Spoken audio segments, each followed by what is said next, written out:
Welcome to the Friday after Ash Wednesday. We are here now in this particular time, and we're continuing, obviously, with our readings focused on this early part of Lent. And we hear something we've heard earlier in the liturgical year. You may remember, actually, we heard this last Advent, as I remember. You may remember these words, but this is from Isaiah 58. And remember, I explained to you there's three Isaiahs. There's Isaiah, and that's Isaiah 1 to Isaiah 49 through Isaiah 49. And then after that, you have Deutero Isaiah, and then towards the end, you have Tritero Isaiah. This is Deutero Isaiah. It's not necessarily the prophet himself, but it may have been one of his students or disciples or even someone completely anonymous. And as we look at the reading today, we see something that's very similar to one of the most powerful readings of them all, and that is Matthew 25. But this is Isaiah. But also remember what Jesus said.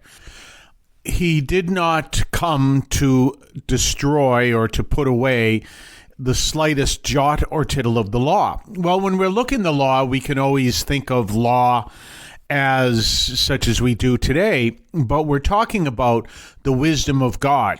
And what is it we see in today's reading? It begins with verses, this is chapter 58, and it begins with, obviously, verses 1 through 6, and then we switch over 6 through 9. So what do we see in verses 6 through 1 through 6? We see, basically, if we were to paraphrase it, we're praying to you and you're not answering. You're not listening. You're not doing anything. And we're doing everything we're supposed to be doing. We are living our fasts. We are doing the liturgies we're called to do. We are living the liturgical year. These, obviously, again, is a paraphrase. And it's saying we're doing all these things and you're not listening. What is going on? And the Lord is saying, you're not doing what I say, because, as he says here, behold, in the day of your fast, your own will is found, and you exact of all your debtors. Interesting thing, remember in the Old Testament, you could lend money to someone, but you couldn't exact a response that would cause the person to be unable to support themselves. And you could not charge usury. Usury is something our country lives on right now, which is interest. You couldn't charge interest, especially exorbitant forms of interest. I mean, our whole country exists on this. I remember a long time ago, there was an atheist who was trying to debunk God. And one of the things he did is he took Leviticus and talked about some of the rules and how God forbade usury. And he's, well, what if we did this today? And he's trying to show that God couldn't possibly exist.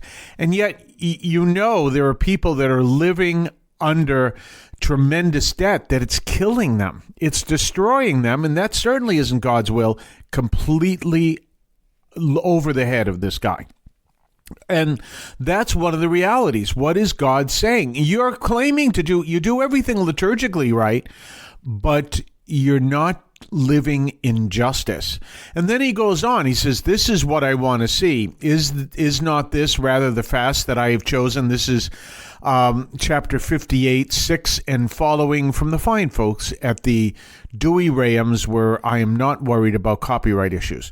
Is this not rather the fast that I have chosen? Loose the bands of wickedness under the bundles that oppress. Let them that are broken go free, and break asunder every burden. This is what he's saying. By the way, when I talk about, speaking about injustice, this whole copyright issue when it comes to reading from the Bible, but the copyrights laws do not go back to the 16th century, which is when this was written. Instead, deal bread to the hungry, and bring the needy and the harborless into your house. When you shall see one naked, cover him, and do not despise your own flesh. Then shall light break forth as the morning, and your health shall speedily arise. Now, in other words, if you're going to do what you're called to do, you can look at all the liturgical things you're called to do, but you have to look at all the actions in justice you're called to do. So, if someone, if you're on your way to church, maybe this isn't a good example, but it's important to go to church. It's absolutely important to go to church. But maybe if you're on your way to church and you step over someone who has fallen and needs help, you can, and say, well, at least I made it to church. Yeah, you missed the point of going to church in the first place. No, we are called to do righteous and good things because we're called to act as agents of the kingdom of God, which we've discussed earlier, and the agents of the kingdom of God take care of the poor and afflicted. So that's one of the things we're called to do. We're called to help those who are in the poor and the afflicted. We had an interesting issue we see in our country. Because in our country, we believe in capitalism. There's nothing wrong with that. Capitalism is fine. But it was something I was listening to Bill O'Reilly recently. He hasn't been on. This is when he was on WABC. He hasn't been on recently. And he said something along the lines of, remember, in capitalism, it's just the way there is. There are winners and there are losers. And that's all there is. Well, here's the issue. In going by the will of God, the church has a duty to care for the losers. It really does. We have a duty to do that as church. No, when I say church, I'm not talking the Vatican necessarily, and I'm not talking Washington, D.C., the USCCB.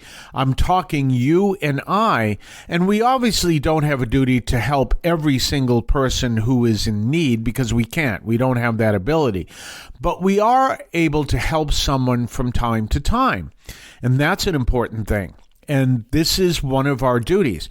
So if we are doing everything we're supposed to do, we're going to church, we're doing this, that, and the other thing, we're the whole bit, we're fasting when we're supposed to fast, and we're giving up things, we walked around with the ashes on our forehead, yet we do nothing for the poor, we may be missing the point. I mean, I'm talking nothing for the poor. I mean, many people, part of the thing we're called to do is to contribute to the needs of the poor during Lent.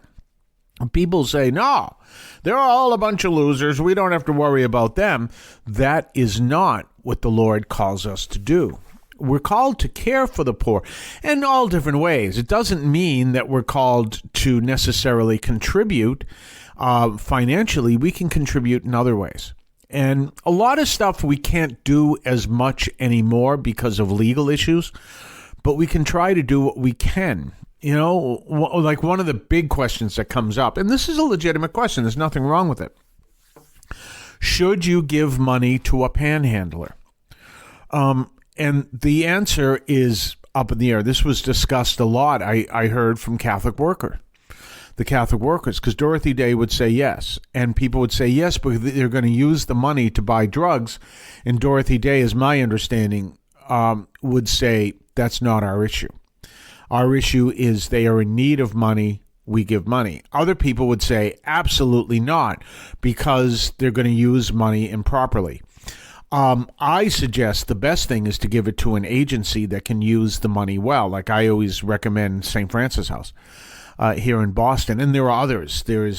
I'm hearing all about, Father Bill's place, My Brother's Keeper. These are places that take your money and use it to help the poor, so that money that you have can go a longer distance in that way. But you're still helping the poor, and that's the important thing. But the other thing you can do is you can also stand up for legislating properly for the poor, and that's an important issue as well.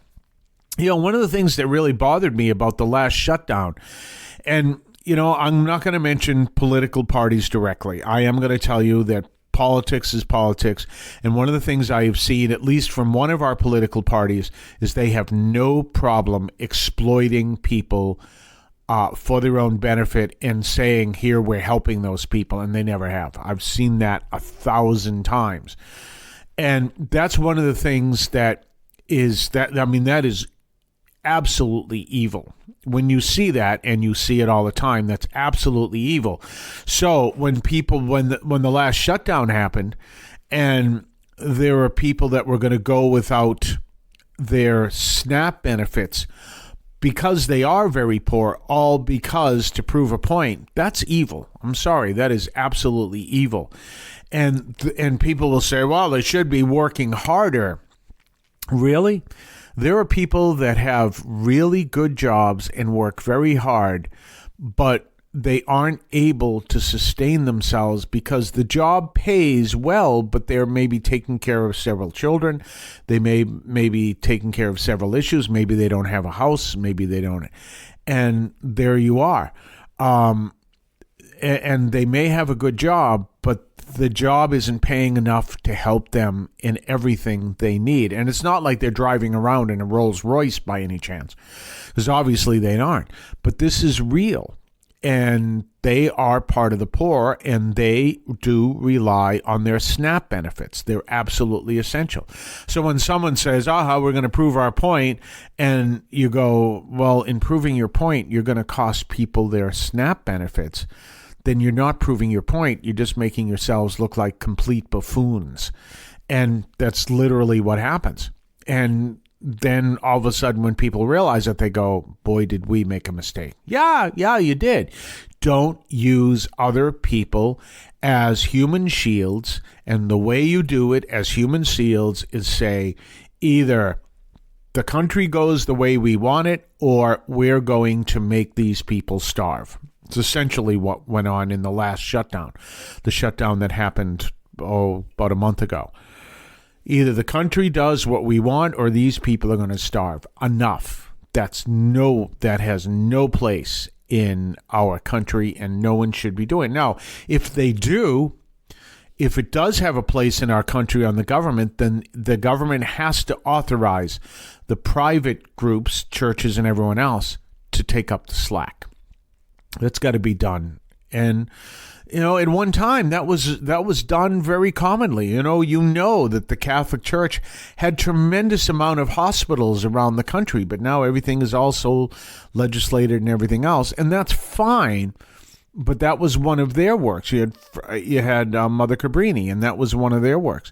The church wasn't necessarily working for the government, but it was helping the poor.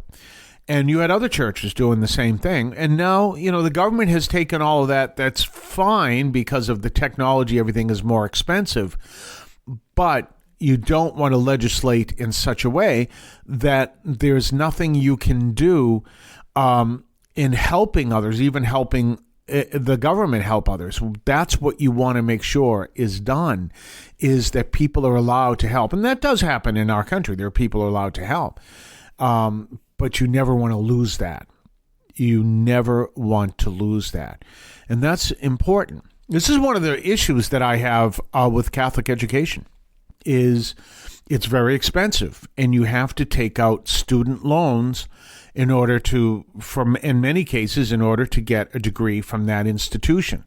Whereas you could easily go to a state school, which would be just as helpful. And what happens is, now that you have to pay off those loans, you can't work in a place that doesn't pay well because you have to pay back the loans. And by not working in a place that doesn't pay well, you can't help the poor like you could if the school wasn't that expensive. And a Catholic school should never be expensive for that reason, because we're called as a church to focus on caring for the poor. It's in the Bible. It's in church documents over and over again. That's got to be one of our focuses, to care for the poor. That's really important. We're going to talk more on the other side of the break. You're listening to the Catholic Audio Media Podcast here on your favorite podcast platform. Subscribe, comment, let people know, spread the word, we appreciate all of that and everyone who's doing that. We'll be right back right after this. Did you know that the Catholic Audio Media Podcast is available on various podcast platforms? You can find us, among others, on Podbean, which is our home platform. You can find it on Spotify, Amazon Music, iHeart, among others. Just look for Catholic Audio Media, all one word. On some platforms, such as Spotify, look for Catholic Audio Media, 3 words, and subscribe and listen to the Catholic Audio Media Podcast. Don't forget to subscribe to us on Patreon. Patreon.com/Catholic Audio Media. Patreon.com/Catholic Audio Media. Check us out. Check what we have to offer. Previews of upcoming podcasts. Previews of upcoming columns over at catholicaudiomedia.substack.com.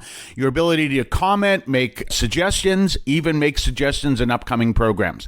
Check us out, patreon.com, Catholic Audio Media. We're back, and we're talking about different ways rather the mandate to care for the poor, as we hear in today's first reading.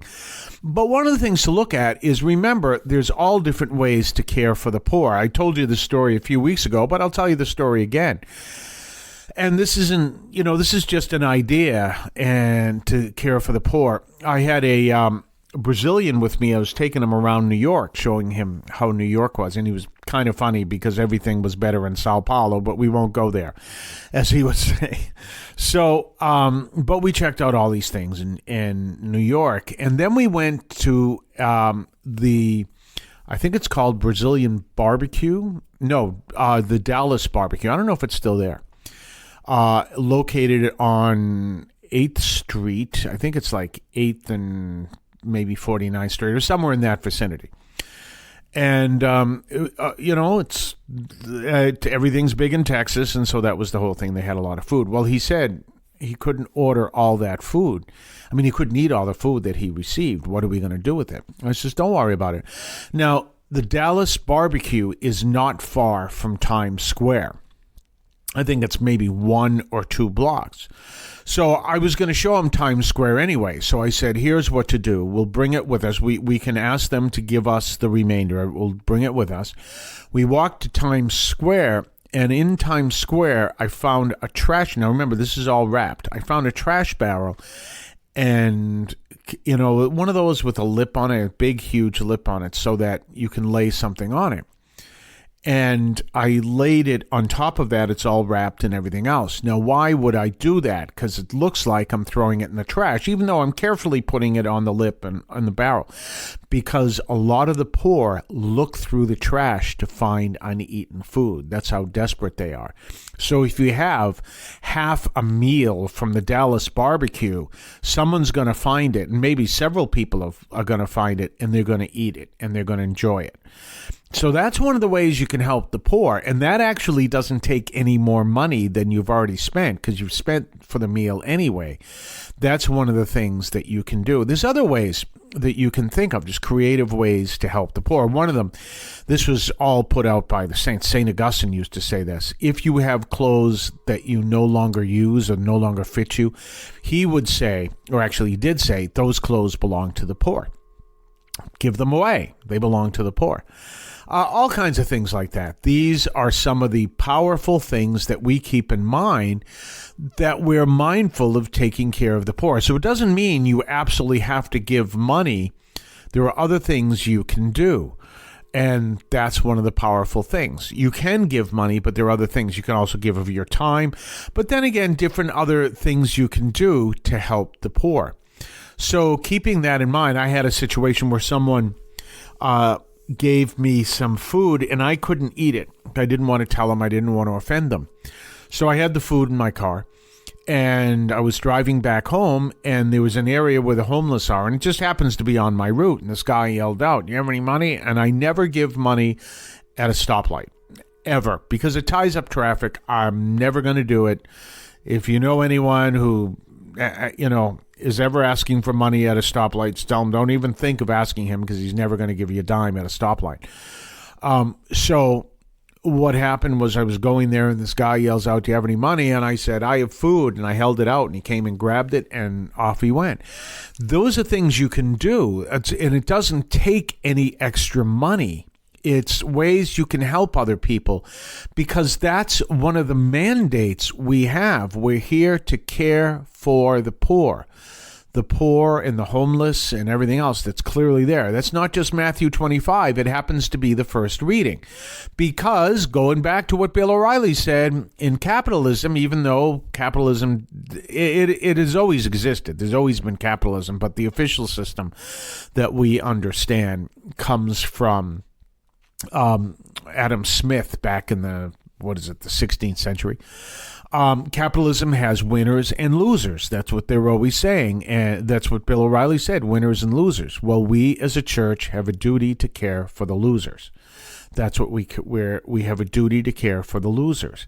And remember, it's not that these people are losers. It's that in the economic system, there are winners and losers. If you want to hear a great example of that, go hear one of my favorite songs. It's one of the most depressing songs you can ever hear. Brother, Can You Spare a Dime? I don't think there is a public domain version of Brother, Can You Spare a Dime? If you've never heard it, you're welcome to obviously look it up. There is a version of it on YouTube. And it's talking about people during the Great Depression who, prior to the Depression, were doing extremely well, and then the Depression happened. It destroyed people's savings and left people without anything. And the same people who were successful in the 20s were out begging for money in the 30s. And there's a great line from it. Don't you remember? They called me Al. You called me Al. It was Al all the time. Don't you remember? I'm your pal. Brother, can you spare a dime? And it reminds me of a story of, I think it was my father who told me of a guy who was this really, really popular lawyer. I mean, loaded in the whole bit. And then things went south, and he says he saw him panhandling on the street. So we can talk about that whole idea that capitalism, and I'm not complaining against capitalism, I'm talking about the realities. I mean, because the opposite is socialism, where everyone is begging on the street. So, but the reality is that there are winners and losers, and part of the time of all this is that some people during part of their life will be total winners, and other parts of their life will be total losers. And losers doesn't mean that they are losers, but in the game of the capitalist game of the economy, they've lost. They lost businesses or whatever the case may be. And this is the reality. This happens. Well, the church is there for the people who are struggling. The church is, it's there for everybody, but it's always there for the people who are struggling, called to be there, the people who really need assistance. We, and some of the stories that you'll hear are just amazing. You can't even, as the old saying goes, truth is stranger than fiction. And the other line is you couldn't make this up. And you hear tremendously horrible stories of people who have suffered greatly. And you go, how in the world, in today's world, does something like this happen? And these are the realities. And the churches, these are realities that are there. And the church is there to help those who are struggling, among other things we're doing. But if we, as part of the church, say, well, we go to church on Sunday, and too bad for Uncle Billy, whose business went belly up, and now he's living on the street. Well, I can tell you an actual story that was similar. We knew a parishioner a long time ago. He's dead now. He had to work until basically his dying day. And what happened was, I guess his son was running. He ran an auto repair place, and his son was running it one day, and he had some people helping him, and they were running a car, but they didn't open up the garage door, and 2 people died there. And because of that, he could never retire. It just took all his savings, and he had to work to his dying day. Things like that happen. And, what do? These are people who fall through the cracks. I deal with people all the time who fall through the cracks of needing help. And, it's like the knight piece on a chessboard. You know how the knight piece can only go a certain direction? It goes like two spaces up and 1 space to the right, or however it always goes. It's always like that. And it's like you want to get to point B, but you can't get to point E because this is the direction of the knight piece.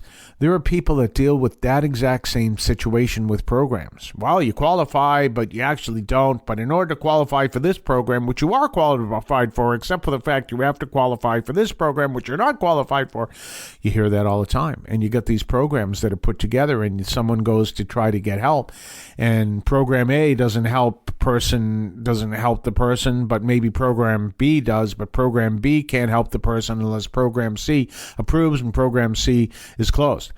Deal with that all the time. People caught in, and that's why the church is called to be there. Don't rely just on the government. The church is called to be there to help people. That's the mandate that the Lord gives to us. We're going to talk more on the other side of the break. You're listening to the Catholic Audio Media Podcast on your favorite podcast platform. We'll be right back right after this. Family fire refers to a shooting that results from someone misusing an unsecured firearm from the home. Unintentional shootings, firearm suicide, and many intentional shootings are all forms of family fire. You can protect your loved ones and yourself from the threat of family fire by storing your guns more securely. Learn how to make your home safer at endfamilyfire.org. Brought to you by End Family Fire, Brady and the Ad Council, and the Catholic Audio Media Podcast. Don't forget to subscribe to us on Patreon, patreon.com/Catholic Audio Media, patreon.com/Catholic Audio Media. Check us out. Check what we have to offer, previews of upcoming podcasts, previews of upcoming columns over at catholicaudiomedia.substack.com, your ability to comment, make suggestions, even make suggestions in upcoming programs. Check us out, patreon.com, Catholic Audio Media. We're back. So next week, we're going to be looking at a whole variety of readings. We were showing that in ordinary time, oftentimes you're going through books at a time. We're going to look at a variety of readings. And those readings are going to lead us to understand how we're called to live our faith, especially during this Lenten time. So that's coming up next week. In the meantime, we are here every single Monday through Friday. I don't have another bonus program this weekend, another Catholic Audio Media weekend. And I need to look up, see if we can do some decent interviews in that way. But until we do, we'll hopefully we can get someone. If you know anyone who wants to be interviewed on Catholic Audio Media, on the Catholic Audio Media podcast, say, I think I'd be a good interview. Well, yeah, just let us know. You can email me at producer@catholicaudiomedia.com. You can email me for any reason. Just to say hello, questions, comments, whatever, producer@catholicaudiomedia.com. Complaints, you get it all. And don't forget our Substack, catholicaudiomedia.substack.com, catholicaudiomedia.substack.com. That's our Substack. So there's all kinds of things to be able to do there. Check it out. In the meantime, we're here every single Monday through Friday. Subscribe, comment, like, and pass the word. In the meantime, have yourself a blessed weekend, and we'll see you on Monday of the first week of Lent. The Catholic teaching in this podcast is reflected and presented as accurately as possible. The opinions expressed are those of the participants and do not necessarily reflect those of the Archdiocese of Boston or any other institution.